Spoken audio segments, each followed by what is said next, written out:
देखिए, लेटर जो होता है वो दो तरह का लेटर होता है। ठीक है, पहला फॉर्मल, दूसरा इनफॉर्मल। फॉर्मल लेटर किसको लिखते हैं और इनफॉर्मल लेटर किसको लिखते हैं, आज हम आपको फॉर्मल लेटर के बारे में बताएंगे। लेकिन दोनों किसके किसके पास लिखते हैं ये हम बताते हैं। फॉर्मल लेटर जो होता है वो जैसे कि आप मान लीजिए कोई न्यूज एडिटर के पास आप लिख रहे हैं, किसी विभाग में आप लिख रहे हैं, किसी पदाधिकारी के पास लिख रहे हैं, तो उसको फॉर्मल लेटर कहा जाता है। जैसे आप अपने प्रिंसिपल के पास लिखेंगे तो फॉर्मल लेटर कहलाएगा, है ना।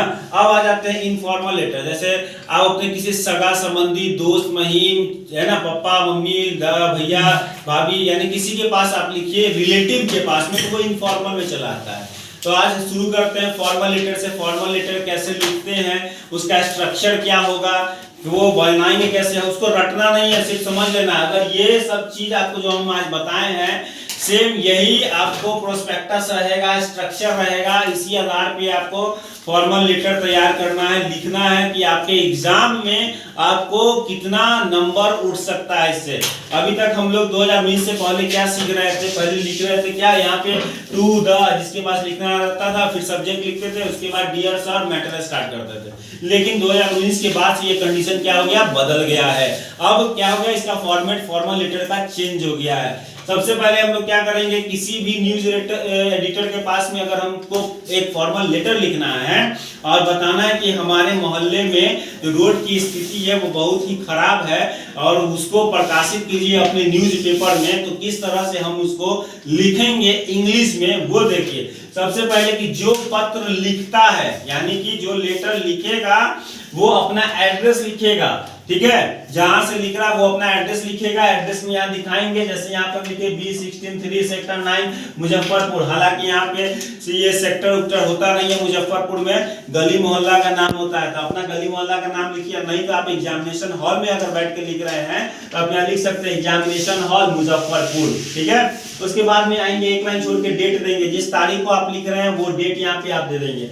फिर एक लाइन छोड़ के आएंगे, अब किसके पास ये लेटर को आप लिख रहे हैं। तो अभी हम बताए थे कि न्यूज एडिटर के, टाइम्स ऑफ इंडिया के न्यूज एडिटर के पास में आपको लिखना है जो दिल्ली में है। ठीक है, यहाँ पे लिखे क्या, the editor comma times of India, और कहाँ है टाइम्स ऑफ इंडिया, दिल्ली में है, दिल्ली है, उसका पिन कोड दे दिए। ये यहाँ मेरा इतना फॉर्मेट तैयार हो गया।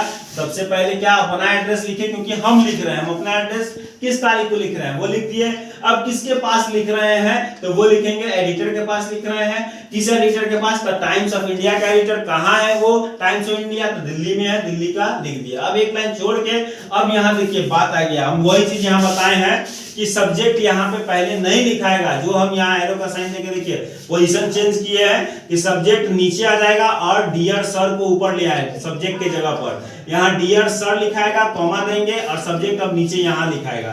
तो बैड कंडीशन ऑफ रोड, अभी हम बताए थे कि रोड की स्थिति क्या है, खराब है, उसके बारे में लिखना है।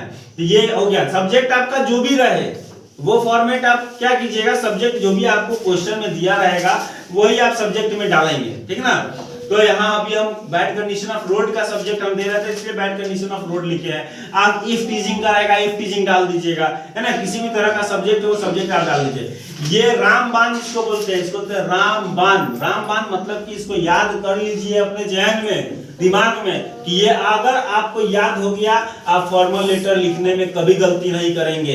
ये लाइन हमेशा हर फॉर्मल लेटर में आपको यूज करना ही है। क्या देखिए, through the column of your efficient newspaper. यहाँ पे न्यूज़पेपर इसलिए लिखे क्योंकि हम यहाँ एडिटर के पास लिख रहे हैं टाइम्स ऑफ इंडिया का। आपको जिसके पास लिखना है वहां पे ये फॉर्मेट आप चेंज कर सकते हैं। I would like to draw the attention of concern authorities toward. अब यहाँ सब्जेक्ट आ जाएगा, सब्जेक्ट हमारा क्या था, बैड कंडीशन ऑफ रोड। यहाँ पे सब्जेक्ट दे दिए, जो सब्जेक्ट आपका होगा यहाँ पे वो टू वर्ड्स के बाद वो सब्जेक्ट आ जाएगा, फुल स्टॉप। तो समझ गए, इतना आपको याद करके जहन में रख लेना है कि कभी भूलना नहीं है। अब आ जाते हैं सेकंड मैटर आपका करता है कि उसमें आप अपने अनुसार कुछ मैटर लिखिए। क्या मैटर है, उस रोड में क्या दिक्कत है।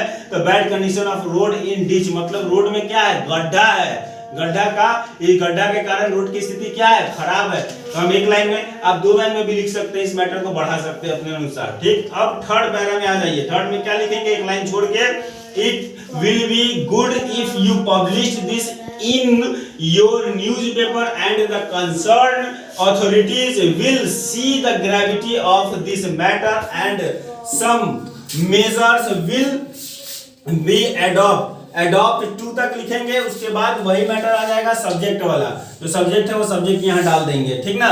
इसमें ये लाइन और ये लाइन आपको रट जाना है, जो कभी भूलना नहीं है, क्योंकि हमेशा यही लाइन का यूज हम लोग करेंगे। सिर्फ सब्जेक्ट बदलता है, ये नहीं बदलेगा, ये नहीं बदलेगा, ये वैसे ही रहेगा। और नीचे में लास्ट में हम लोग एक लाइन छोड़ के लिखेंगे क्या, थैंक यू। थैंक यू के नीचे में योर फेथफुली, फेथफुली कब लिखते हैं अब ये बताइए, पता नहीं है आपको। फेथफुली और योर सिंसियरली, फेथफुली कब लिखेंगे, जब हमको किसी भी पदाधिकारी का या जिसके पास हम लिख रहे हैं उसका नाम नहीं पता होगा। डियर सर जैसे ही हम संबोधित करेंगे या डियर मैडम संबोधित करेंगे तो नीचे में योर फेथफुली ही लिखेंगे।